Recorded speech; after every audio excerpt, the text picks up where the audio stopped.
आज की कहानी ऐसी कहानी है जिस बहुत सारी फिल्में, किताबें, आपने अलग अलग इस तरह की कहानियाँ सुनी होंगी। लेकिन इस कहानी में अगर शायद मुझे लगता कई बार कि अगर कोई दूसरा शख्स होता तो कभी ना कभी सोचता कि यार क्या फ़ायदा ऐसे ज़िंदगी जीने का, चलो मर जाते हैं, ख़ुदकुशी कर लेते हैं। बट उसके दिमाग में एक पल के लिए भी कभी भी ऐसी सोच नहीं आई। ये कहानी अमेरिका के अरबपति क्रिस गार्डनर की कहानी है। क्रिस गार्डनर बहुत सारे लोग जानते होंगे जिनकी ज़िंदगी की पूरी जो कहानी है वो काफ़ी इंस्पायर करती है। बाकायदा फिल्म बन चुकी है जिस पर विल स्मिथ ने काम किया था, मेन रोल किया था क्रिस गार्डनर का। क्रिस गार्डनर, सीधे कहानी पे आते हैं। 9 फरवरी 1954 को अमेरिका का एक शहर है मिल्वॉकी, वहाँ पे जन्म होता है। एक साधारण परिवार में जन्म होता है। पिता थे लेकिन छोड़कर चले गए। माँ ने दूसरी शादी कर ली। बचपन से ही बड़े बुरे दिन देखे गार्डनर ने। जो असली बाप वो अपने बच्चों को, माँ को छोड़कर चला गया दूसरे शहर में, पलट कर पूछा नहीं। माँ ने भी फिर दूसरी शादी कर ली। दूसरा पति जो था वो अपने सौतेले बच्चों के साथ उसका सलूक अच्छा नहीं था। वो मारता पीटता, यहाँ तक कि क्रिस गार्डनर की माँ को भी पीटता, कई बार पिटाई की। और एक दो बार तो ऐसा भी हुआ कि झूठे इल्ज़ाम में गार्डनर की माँ को जेल भी भेजा। लेकिन क्रिस गार्डनर इसी माहौल में पलता बढ़ता रहा। करीब 8 साल की उम्र होगी तभी एक रोज़ उसके सौतेले बाप ने गार्डनर की माँ को ज़िंदा जलाने की कोशिश की। नसीब अच्छा था, वो बच गई। और इसके बाद पुलिस ने सौतेले बाप को गिरफ्तार करके जेल भेज दिया। इसके बाद माँ ने भी घर छोड़ दिया। बच्चों को पालना मुश्किल था। क्रिस गार्डनर तन्हा हो गया। अब वो इस मिल्वॉकी शहर से निकलकर सैन फ्रांसिस्को पहुंच जाता है। पढ़ाई लिखाई सारी अधूरी रह जाती है। जो स्कूलिंग में शुरू में पढ़ा बस वही, पैसे हैं नहीं। अब सैन फ्रांसिस्को तो पहुंच गया, क्या करे। तो वहाँ के अलग अलग अनाथालयों में, शौचालयों में, चर्च में, इन जगहों पर अपनी रात गुजारता। जहाँ मौका मिल जाता सो जाता, जो मिल जाता खा लेता। और ऐसी माहौल में परवरिश होती रही। अकेला तन्हा सैन फ्रांसिस्को जैसी जगह।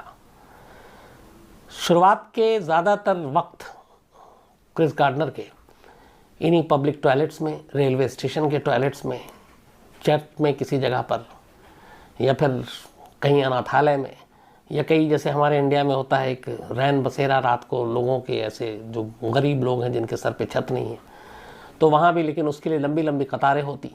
तो कई बार लाइन में घंटों खड़ा होता, फिर रात को एक सोने की जगह मिलती। लेकिन इसी तरीके से ज़िंदगी कटती रही और वो अपने छोटे मोटे काम करता रहा। धीरे धीरे वक्त बीता। छोटी मोटी नौकरियां की इधर उधर, किसी तरह से गुजारा करता रहा। लेकिन गरीबी और बदकिस्मती ने साथ छोड़ा नहीं। कोई कामयाबी मिल नहीं रही थी। कॉलेज गया नहीं क्योंकि मौका नहीं मिला घर वालों की तरफ से कि कोई उसको पढ़ाता, लिखाता, समझाता। इसके बाद सैन फ्रांसिस्को में बहुत सालों के बाद उसे एक पहली खुशी मिलती है। एक लिंडा नाम की लड़की से उसकी मुलाकात होती है। दोनों में दोस्ती होती है। लिंडा को पूरी कहानी पता चलती है क्रिस गार्डनर की। उसको उससे प्यार हो जाता है। फिर दोनों कुछ वक्त के बाद शादी कर लेते हैं। और शादी के बाद इनको एक बेटा होता है। इस दौरान में वो एक मेडिकल इक्विपमेंट्स और कुछ मशीनों को बेचने का काम कर रहा था क्रिस गार्डनर, और उससे कुछ कमीशन मिलता तो उससे गुजारा हो जाता। लिंडा भी छोटे मोटे काम कर रही थी। दोनों मिलकर घर चलाते। किराए का एक छोटा सा घर लिया। शादी के बाद फिर उनको एक बेटा हुआ। इसका नाम इन्होंने क्रिस्टोफर रखा। शादी के बाद भी ज़िंदगी नहीं बदली। वही बदनसीबी का दौर, वही गरीबी की छाँव, वही सारी चीज़ें चलती रहीं। और बड़ी मुश्किल थी ज़िंदगी। अब तो और भी मुश्किल इसलिए हो गई कि एक पत्नी की भी जिम्मेदारी, बेटा भी आ चुका, उसका भी, उसका लालन पोषण। और वो ये भी चाहता था कि उसका बच्चा कम से कम उसे जो स्कूल कॉलेज नहीं मिला वो देख पाए। तो फिर बच्चा होने के बाद, क्रिस्टोफर की पैदाइश के बाद, अब प्रिंटिंग मशीन बेचने का काम शुरू किया एक बड़ी कंपनी का। जिसके बाद उससे भी कुछ पैसे मिलते, एक मामूली सी तनख्वाह मिलती और हर मशीन के ऊपर कुछ कमीशन मिलता। और इस तरीके से वो अपनी ज़रूरतों को, जो बुनियादी ज़रूरतें थे वो पूरी करता, लेकिन पूरी हो नहीं रहा था क्योंकि पैसे इतने होते नहीं थे। थोड़े वक्त के बाद लिंडा भी परेशान हो गई। उसे लगा कि जिस शख्स से उसने शादी की है वो शख्स कामयाब भी नहीं है, पैसे भी नहीं है, मेहनत करता है लेकिन बुनियादी ज़रूरतें घर की पूरी नहीं होती, खर्च पूरा नहीं होता। धीरे धीरे पहले लड़ाई शुरू हुई। फिर लिंडा ने अचानक उससे कहा कि मैं तुम्हारे साथ रहना नहीं चाहती हूँ, मुझे डिवोर्स चाहिए। लेकिन क्रिस ने उसे काफ़ी समझाने की कोशिश की कि वक्त बदलेगा, मैं मेहनत कर रहा हूँ। लेकिन लिंडा अब रहने को तैयार नहीं थी। उसे लगा कि इसके साथ रहना मतलब ज़िंदगी की जो सारी बेसिक ज़रूरतें हैं वो शायद पूरी ना हो, और ऊपर से बेटे का बोझ भी आ गया था। तो अब वो अलग होना चाहती थी। इसी दौरान में एक रोज़ एक वाक़या होता है जिसके बाद क्रिस की जो पूरी ज़िंदगी है वो एक तरह से बदल जाती है। होता ये है कि सैन फ्रांसिस्को में क्रिस गार्डनर एक अस्पताल में कुछ दवाएं खरीदने जाता है। जब वो दवा खरीद कर अस्पताल के बाहर निकले तो देखा कि एक शख्स बड़ी कीमती सूट पहने हुआ है और लाल रंग की फरारी कार की तरफ बढ़ रहा है। पार्किंग के पास वो लाल रंग की फरारी कार खड़ी थी। वो शख्स आया, कार में बैठने लगा। मालूम नहीं क्या हुआ क्रिस गार्डनर को, वो तेज़ी से उसके पास पहुंचा और उसने पूछा कि आप ऐसा क्या करते हो जो आपके पास इतने महंगे सूट हैं, आपके पास इतनी महंगी गाड़ी है। उस शख्स ने कहा कि मैं ब्रोकर हूँ शेयर मार्केट में, मतलब जो हम लोग कहते हैं दलाल, जैसे आपको याद होगा हर्षद मेहता। हालांकि हर्षद मेहता का वो स्कैम हटा दें तो हर्षद मेहता भी एक ब्रोकर था, शेयर ब्रोकर। तो उसने कहा कि मैं शेयर ब्रोकर हूँ और करीब $80,000 पर मंथ कमा लेता हूँ। ये सुनकर क्रिस गार्डनर की आंखें चौंधी आ गई। उसे लगा कि वो एक $2 हज़ार इतनी मेहनत करके कमाता है और ये शख्स $80,000 कमा। तो उसने पूछा कि ये कैसे बनते हैं। तो उसने कहा इसके लिए एक ट्रेनिंग होती है और एक एग्ज़ाम पास करना होता है, तो वो तुम्हें करना पड़ेगा। उसने कहा ठीक है। फिर इसने पता किया कि उसकी ट्रेनिंग कहाँ होती है। तो एक स्टॉक ब्रोकर की ही कंपनी थी, वहाँ पे पता चला कि इसकी पहले ट्रेनिंग होगी, फिर उसका एग्ज़ाम होगा, एग्ज़ाम पास हुआ तो फिर वो एक ब्रोकर बन सकता है, स्टॉक ब्रोकर। ये सब कुछ करने के बाद उसने कांटेक्ट किया उस कंपनी से और कंपनी ने उसे टाइम दिया इंटरव्यू के लिए, तारीख दी। तारीख थी 10 दिन बाद की। इत्तेफाक से बदकिस्मती ने अब भी क्रिस गार्डनर का पीछा नहीं छोड़ा था। जब उसने सारा उसका अपॉइंटमेंट इंटरव्यू के लिए सब लाइनअप हो गया, सेम उसके अगले दिन, बल्कि एक दिन पहले, अचानक उसने अपनी एक गाड़ी पार्क की थी पार्किंग में और टिकट नहीं लिए थे। उस दौरान में उसने एक छोटी मोटी सस्ती सी गाड़ी खरीदी थी सेकेंड हैंड, टिकट नहीं लिए। तो पार्किंग के पैसे न देने के लिए उसके खिलाफ पुलिस ने उसको पकड़ा पार्किंग अथॉरिटी के ज़रिए और कोर्ट में पेश कर दिया और कोर्ट ने उसे जेल की सज़ा सुना दी, एक दिन की। अब क्रिस गार्डनर जेल पहुंच गया। उस रात उसने जेल में काटी। अगले दिन इंटरव्यू है। वो सुबह सुबह उठा, बड़ी तेज़ी से घर की तरफ भागा कि कपड़े वपड़े बदल लूँ और उसके बाद फिर इंटरव्यू में जाऊँ। घर पहुँचता है तो दूसरी बदनसीबी जो है उसका इंतज़ार कर रही थी। घर जाने के बाद पता चला कि उसकी बीवी जो है बेटे को लेकर घर से चली गई है और उसका सारा सामान, यहाँ तक कि उसके कपड़े, सूट जो भी थे, जूते, मोज़े, सब कुछ साफ़ कर दिया और अपने साथ चली गई लेकर। अब बड़ा परेशान, जेल में पूरी रात काटी, गंदे कपड़े, मैले कुचैले, क्या करे। उसे लगा कि वक्त भी नहीं है, पैसे भी नहीं है कि ख़रीद सकूं, किसी से मांग भी नहीं सकता। उसने कहा जो होगा देखा जाएगा, नसीब। उसी कपड़े में, जिस कपड़े में उसने जेल में रात काटी थी, उसी मैले कुचैले कपड़े में वो पहुंच जाता है इंटरव्यू देने के लिए। इंटरव्यू देने जब वो पहुंचता है तो सामने जो इंटरव्यू जिसने लेना था वो गार्डनर को देखकर अचानक उसका रिएक्शन बदल जाता है कहता है कि आप इतने मैले कुचले, इतने गंदे कपड़े में यहाँ क्यों? हमें तो लगा था कि आप ठीक ठाक कपड़े में आएंगे, ये स्टॉक ब्रोकर की यहाँ पर ट्रेनिंग होनी है, एग्ज़ाम पास करना है, तो अगर आप इस तरीके के हुलिये और कपड़े में आएंगे तो फिर कैसे काम चलेगा? क्रिस गार्डनर ने कोई झूठ नहीं बताया। उसने 24 घंटे की सारी कहानी बता दी। उसने कहा कि मुझे ऐसे से पता चला, एक फरारी वाली कहानी भी सुनाई। फिर बोला मैंने पार्किंग के, मेरे पास पैसे नहीं थे, मुझे पुलिस ने पकड़ लिया, मुझे जेल भेज दिया, मैं एक रात जेल में था और आज जेल से मैं घर पहुंचा। मेरी बीवी मुझे छोड़कर चली गई अपने बेटे को लेकर, और मेरे पास कोई कपड़े नहीं थे, वो सब कुछ ले गई, और इसलिए मैं यहाँ चला आया। इंटरव्यूअर जो था क्रिस गार्डनर की इस सच्चाई से बहुत प्रभावित हुआ। उसे लगा कि ये शख्स, इसने कोई चीज़ नहीं छुपाई और सच बताया बिना शर्मिंदगी के। उसने कहा ठीक, तुम हमारे यहाँ जुड़ जाओ हमसे। हालांकि सिर्फ $1000 महीना उस वक्त, लेकिन क्रिस गार्डनर के लिए ये था कि चलो कम से कम ट्रेनिंग लेंगे और फिर एग्ज़ाम पास करेंगे। अब 1 महीना, बड़ी मुश्किल से पैसे भी नहीं। इस दौरान में क्या हुआ कि अगले कुछ दिनों में ही उसकी बीवी लिंडा ने जो है एक दिन क्रिस्टोफर यानी उसके बेटे को वापस सौंप दिया घर में, और बोली कि अब तुम इसे पालो, मैं नहीं पाल पाऊंगी, और वो छोड़कर बेटे को चली गई। अब क्रिस अपने बेटे क्रिस्टोफर से बहुत प्यार करता था, लेकिन इधर पैसे भी नहीं थे, ट्रेनिंग भी कर रहा है, $1000 मुश्किल से मिल रहा है, बट उसने कहा मैं अपने बेटे को पालूंगा। अब उसके सामने दिक्कत ये थी कि घर वर भी चला गया, किराया दिया नहीं था। तो इस दौरान में वो जब तक अकेला था, कभी रेलवे स्टेशन के टॉयलेट में, कभी कहीं और कहीं किसी शौचालय में, कहीं अनाथालय में रात काट रहा था।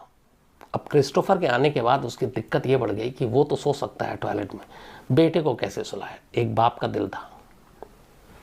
उसके लिए बड़ी मुश्किल फिर उसने तय किया कि वो ऐसा नहीं करेगा। उसने एक सस्ता सा फिर किराए पे घर लिया। बेटा छोटा था, अब ये था कि दिन भर की ट्रेनिंग है, बच्चे को घर पे कैसे छोड़े। फिर उसने एक जो डे बोर्डिंग टाइप होता था, दिन का केंद्र जहाँ पे बच्चे रह सकते थे, जब तक कि ऑफिस में रहता क्रिस्टोफर को वहीं छोड़ देता और उसके बाद ऑफिस चला जाता, ट्रेनिंग करता, इस उम्मीद में कि एक बार ट्रेनिंग पूरी हो जाए तो उसके सारे दिन बदल जाएंगे और सब कुछ ठीक ठाक हो जाएगा। ट्रेनिंग ख़त्म हुआ। ट्रेनिंग ख़त्म होने के बाद वो एग्ज़ाम के लिए एलिजिबल हुआ। उसने एग्ज़ाम दिया और एग्ज़ाम क्लियर कर लिया। बचपन से लेकर जवानी और बीवी और बच्चे के बाद ये पहली खुशी थी उसकी। शादी जो हुई थी और बेटा हुआ था उसके बाद, कम से कम प्रोफेशनल, कि वो एक कामयाब हो गया। लेकिन ये पहली मंजिल थी। अब वो एग्ज़ाम पास करने के बाद एक कंपनी के साथ जुड़ गया, एक स्टॉक ब्रोकर के तौर पर, एक दलाल के तौर पर। लेकिन उसे लगा कि अगर मैं यहाँ इसी तरह करता रहा तो शायद मैं सिर्फ महीने की तनख्वाह पे ही जीऊँगा। बोला जब इतनी मेहनत की है तो फिर मैं यहाँ रुकूंगा नहीं। थोड़े दिन के एक्सपीरियंस के बाद उसने ये छोड़ा और अपना ही एक स्टॉक ब्रोकर फर्म खोल लिया, इंटरनेशनल होल्डिंग्स के नाम से खोल लिया। तब तक जो इसके और पैसे थे कुछ बचाना शुरू किया। $10,000 इसने जमा कर लिए थे। $10,000 से इसने अपनी कंपनी की शुरुआत की, इंटरनेशनल होल्डिंग्स की। धीरे धीरे नसीब ने साथ दिया, शेयर की जानकारी, थोड़ा लक, उसने साथ दिया और गार्डनर की ये कंपनी तरक्की करती गई। धीरे धीरे वो लोगों को इसमें शामिल करता गया। जो बहुत ही मामूली शेयर थे वो मिलियन तक में इसने बेचे अपने सारे। $10,000 से शुरू की गई कंपनी धीरे धीरे मिलियन में, बिलियन में, और देखते ही देखते क्रिस गार्डनर अरबपति बन गया। पूरे अमेरिका में क्रिस गार्डनर का नाम हुआ। क्रिस गार्डनर ने इसके बाद एक किताब लिखी, द परस्यूट ऑफ हैप्पीनेस, और इसी किताब पे, इसी नाम से फिर बॉलीवुड में एक फिल्म बनी जो 2006 में पर्दे पर आई थी और विल स्मिथ ने इसमें किरदार निभाया था क्रिस गार्डनर का। इस फिल्म ने भी कहते हैं कि करीब $300 मिलियन का बिजनेस किया था। क्रिस गार्डनर की ज़िंदगी पलट गई, बेटा उसके साथ। बाद में पता चला कि लिंडा को बहुत अफसोस हुआ कि जब सबसे गरीबी के दिन थे तब तो वो साथ थी, और जब अच्छे दिन आए तो वो उसे छोड़कर जा चुकी थी, हालांकि उसने बहुत रोकने की कोशिश की थी, लेकिन वो आया नहीं।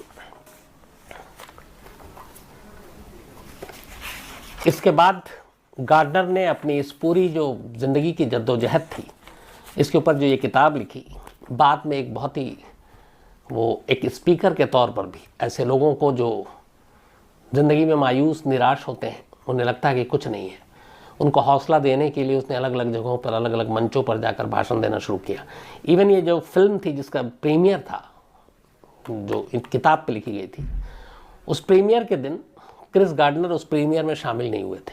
उसकी वजह यह थी कि उनके पास दूसरा ऑप्शन एक ये था कि एक जगह से इनविटेशन आया था चीफ स्पीकर के तौर पर, एक सामने वाले को प्रेरित करने के लिए, इंस्पायर करने के लिए। तो प्रीमियर की जगह क्रिस गार्डनर ने उस समारोह को चुना और वो वहाँ गए। और सबसे खूबसूरत पार्ट इस कहानी का ये है कि जैसे एक लाल फरारी ने क्रिस गार्डनर की सोच बदली थी, बाद में क्रिस गार्डनर ने बास्केटबॉल के सुपरस्टार जो जॉर्डन,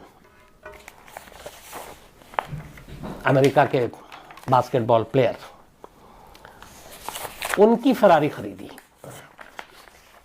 और उस फरारी को खरीदने के बाद बताया कि किस तरीके से एक सपना देखा था और कैसे इस सपने को पूरा किया, और जिस फरारी ने ज़िंदगी बदली, उसी फरारी को एक सुपरस्टार की जो अपनी गाड़ी थी उसको ख़रीदा और उसके आगे बाकायदा MJ, उस गाड़ी के आगे MJ भी लिखाया, ताकि वो एक याद रहे हमेशा कि ये गाड़ी किसी खरीदी, माइकल जॉनसन की, सॉरी।